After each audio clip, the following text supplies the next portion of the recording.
আমি তার বিনিময়ে কি করবো জানিস রে? আমি তোদের ওই চরণে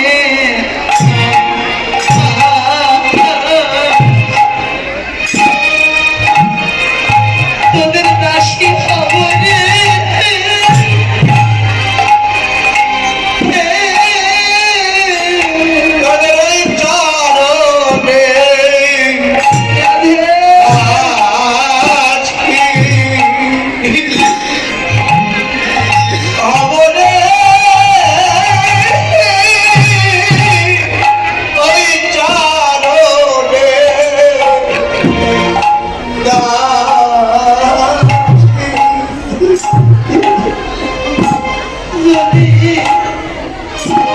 গোবিন্দ বদনে দেখো না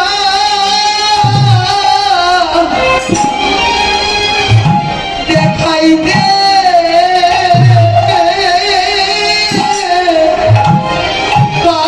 পারিস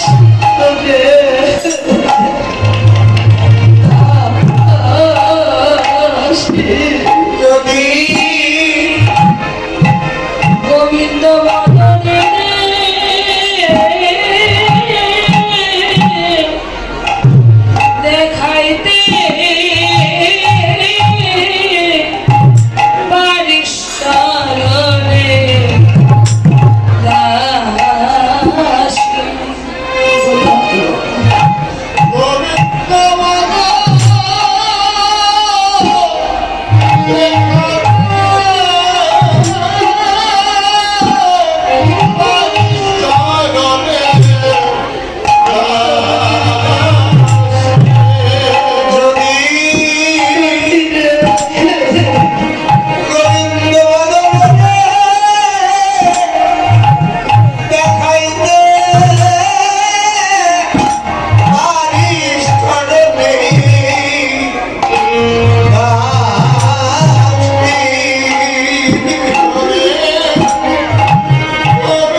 রাধারানীর অন্তরে এতটাই গোবিন্দ বিরহ ব্যথা,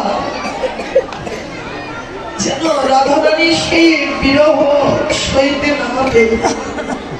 বারবার বলছেন, সখী রে একবার এনে তুই দেখাবি। দেখো, যে রাধারানী ইচ্ছে করলে যখন তখন গোবিন্দের দর্শন পেয়েই থাকে, চাইলে গোবিন্দের সঙ্গ লাভ করে থাকে, অথচ এতটা পাবার পরেও অন্তরে এতটা অনুরাগ, এতটা ব্যাকুলতা, মনে হচ্ছে ও কোনোদিন গোবিন্দের বদন দেখে নাই, গোবিন্দের সঙ্গ পায় না। তাহলে এইরূপ ব্যাকুলতার কারণ কি? কথাগুলি শুনে মনে হচ্ছে কোনোদিন গোবিন্দের দর্শন সঙ্গ জীবনে পায় না। তো এরূপ ব্যাকুলতা রাধারানী কেন প্রকাশ করছে?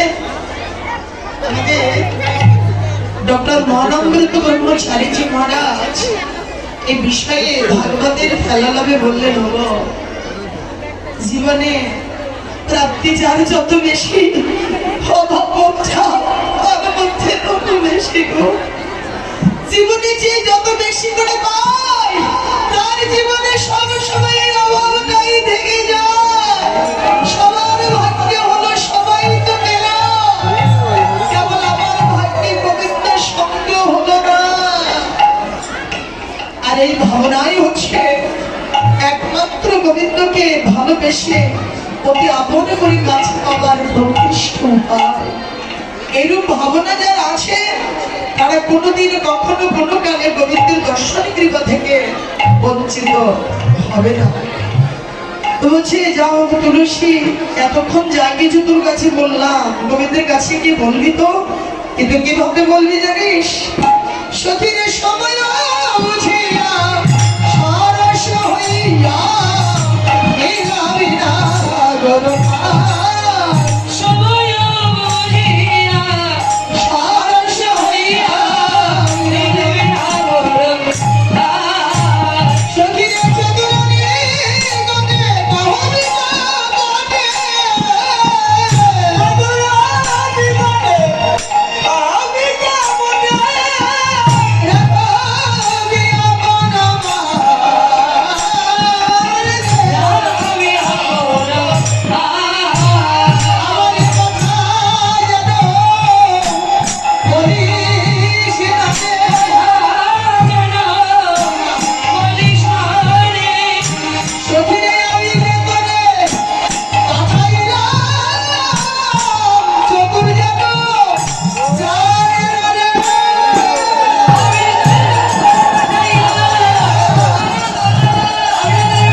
আমার একটা উপকার করতে পারবি?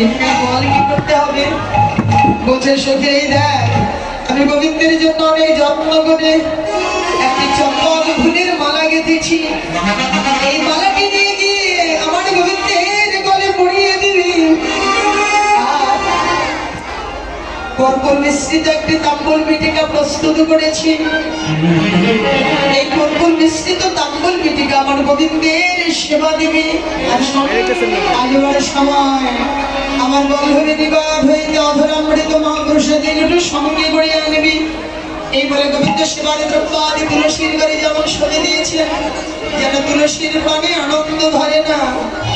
আরে বিনোদিনী, এখানে যা কিছু দিলি সবই তো গোবিন্দের জন্য, এবার আমার জন্য তো কিছু দে। তবে অন্য কিছুর জন্য দাবি করছি না রে, আমায় দে দে পদ ধুলি